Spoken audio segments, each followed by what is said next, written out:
Hi y'all, Mike Peace. Welcome to my shop. I'm here to share with you tips, tricks, techniques, and projects to help you become a better wood turner. Today I'm going to demonstrate turning a footed bowl. We're going to wood turn this bowl of cherry with feet. I've never done one of these before today, but it was a lot of fun and it's surprisingly easy. Let's get started. This template is very helpful for centering the hole, trying to decide where the bark's going to go away and leaving an equal amount and trying to get the grain orientation as best I can. And I'm going to use this to drill a hole for the woodworm screw. Notice the donut that's flush with the surface. It gives a little extra strength when I'm using the woodworm screw. And I'm going to turn the power on. Makes it a little bit easier. And I'll finish it up manually. Okay, with the gouge in my left hand pointed at about 10:30 and the handle in my hip, I'm just going to kind of rough this out a little bit. Fairly slow speed. A little more roughing and I'll speed it up. Now I've removed a little bit from that corner. I can tilt the tool rest a little bit, turn the speed up just a bit. Continue shaping using a 5/8 inch bowl gouge. Piece of very green cherry. Okay, we're going to take one more pass, get rid of this little bit of bark, a couple other little spots of bark, and then we'll start shaping the foot and where the feet are going to go. We're going to come in here just a little bit.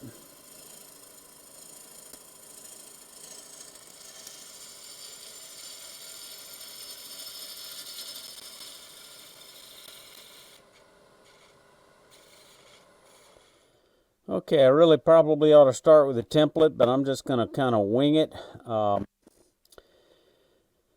And we're going to go ahead and remove the tailstock support. I got to get rid of that little nub there, and then we got to decide whether we're going to use a recess or whether we're going to use a tenon.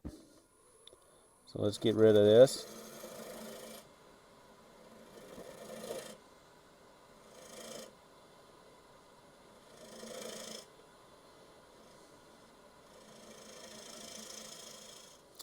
First thing I'm going to do, I think I'm going to design, I want to draw where this foot's going to be. And I'm just going to, that'll give me some better idea. This is going to go away, I think, a little bit, that little bit of bark when I shape it. So let's bring this out to about here. That's where I think the bottom of the foot inside's going to be. I don't think I've got enough room there to make a tenon, so I think we're going to do a recess. So we're going to take my bowl gouge calipers, and we're going to use it to measure the recess, and it looks like it's going to be right about there. Let's mark that. And I think that'll do fine. Okay, so we're going to use the bowl gouge to remove some of that excess, and then we'll come in and clean that up. We're only going to make this not much more than a 1/8 inch deep, probably. Certainly no deeper than 1/4 inch.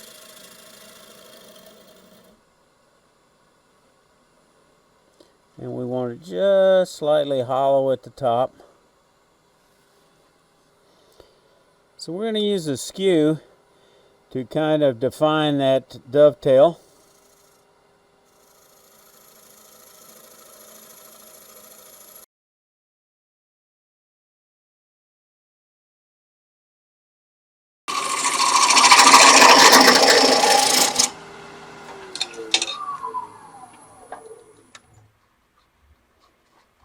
I've got a little ridge here I need to pick up the cut.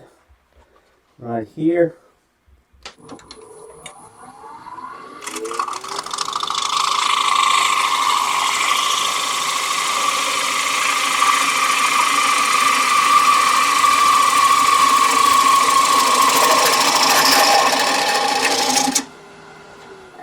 Somebody recently asked me how you keep this from warping while you're turning green wood, and I'd say part of that is keep it from drying out by just put a little more moisture back into it, especially on that end grain. Not a bad idea when you're turning it thin. If you're not turning it thin, you're just roughing it, you don't need to worry about it. Okay, I'm right next to that nub. I'm there. I think I can get rid of that center, and we're going to be in good shape.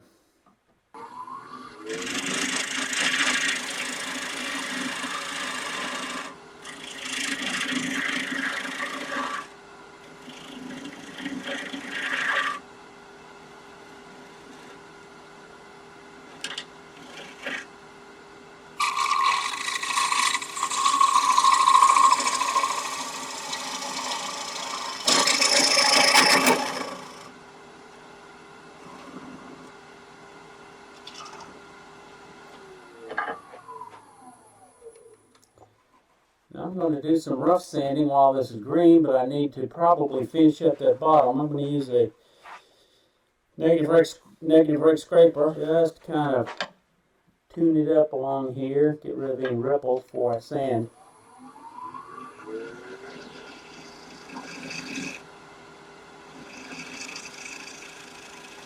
It's a finishing tool. I'm just getting rid of ripples, not removing a lot of wood.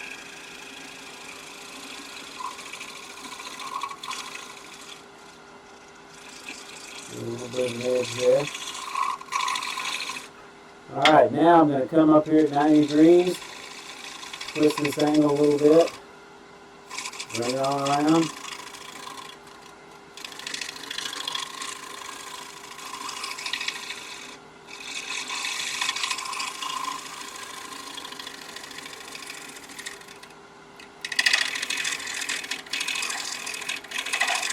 If I tried this with a regular bowl,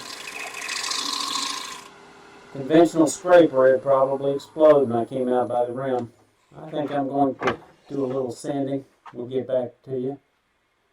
Okay, before I start sanding, I'm going to put a little more water on the inside for a lubricant. And I'm going to do 80 grit because this is green and I've got a few small ripples in there. Got the bowl going this way. We got the drill going in the opposite way at a slow speed.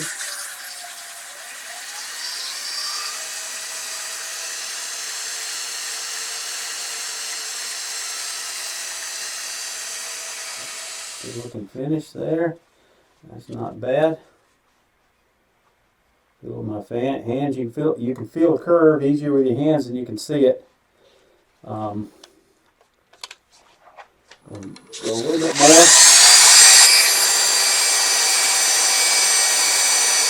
As I was getting ready to turn a 3-footed bowl, it occurred to me that it might help to have a template, and I've made this earlier. I showed this in an earlier tips video, how I took a piece of plexiglass, mounted it on a faceplate, big flat round wooden plate on a lathe, scribed several holes, rings to make it easy to center and find the center of a bowl. So now what I've done is I've taken a large compass, drew a circle that matched the outside of this circle, and then used it to scribe 6 arcs.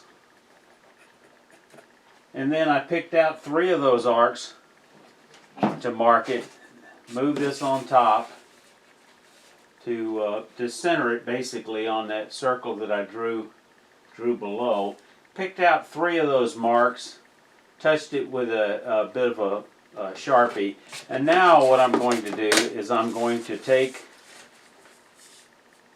and scribe a line from the center to each mark, and I'm going to use my awl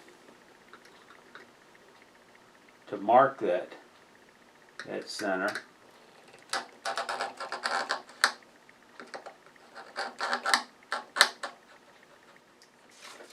And I'm going to do that 3 times. And if it's off a tiny little bit, it's really not going to make any difference, because with 3 feet it'll center. Very difficult to hold this while I'm scribing. And the only reason I'm scribing these marks is I want to put a little bit of ink down in there to make it easier to see.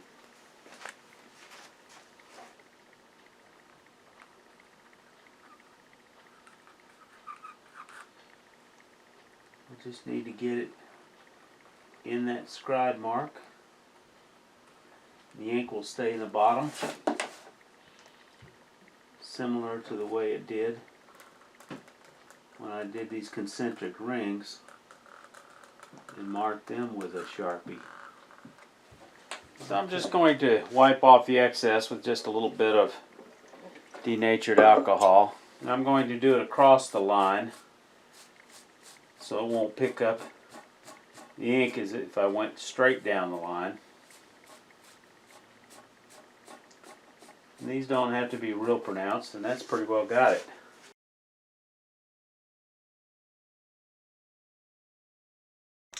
Alright, I'm going to mark the feet with the bowl off the lathe just because I think it's easier to use this template I just made. We're going to find the end grain, which is this area right here. And I'm going to orient the circles to match the circles on the bottom. I'll take off my face shield so I don't keep bumping the camera. Okay, so I'm going to have one line going right through the center of that end grain, and then I'm going to use a pencil to mark that line on each side. I'm going to extend those lines across that foot toward the center.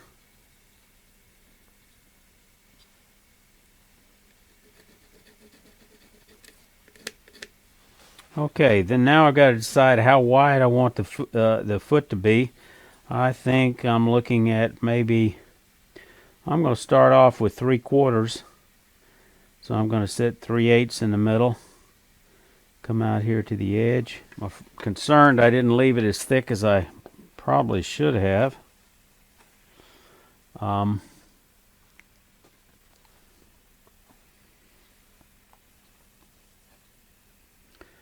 That's not too bad. It gives me, that's thicker than the walls, so I think that'll give me a little bit of room.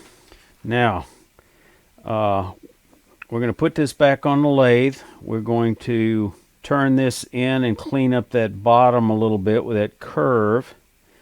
And I'm trying to decide whether I want to do that before or after I do the cutaway, but I think it'll be easier to hold this on the lathe. Okay, I've taken the chuck off. I've put on a vacuum chuck. Now I'm going to bring this up and try to center it with my soft touch as best I can and see how true it gets and maybe balance it a little bit.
There's a certain amount of handwork to doing this carving, depending on what tools you have. I'm not much of a carver, and I don't have any really fancy carving tools, so I'm going to look at a couple of carving knives, a rasp, a little sander for a Dremel, a carbide burr, and a high-speed steel burr.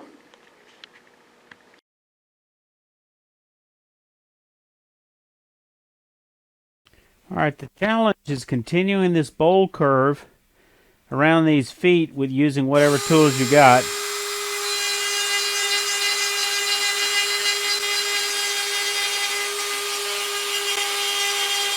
Alright, I've done a little bit of work with the Dremel burrs. Now I'm going to use this Woodturner's Wonders 1-inch and clean up in the middle here. Just blend these surfaces together. After some handwork, which frankly was a lot easier than I thought it was. I think that coping saw really made it fairly easy, and using a Dremel with most any kind of burr can clean it up, and as well as that sanding wheel, and then coming back with a power drill. I'm pleased with how it turned out. Now I'm going to take it. I'm going to put it in a grocery sack and leave it for a few days. This helps balance the drying process. I'm going to leave it for several days, and then I'll come back and do the finish sanding and put my final coats of finish on it. Today we brushed through the bowl turning aspects of this project to focus on the unique aspect of adding feed. If you're interested in more basic videos on turning bowls, click on the playlist that I'll have right here. Y'all stay safe. Come on back here.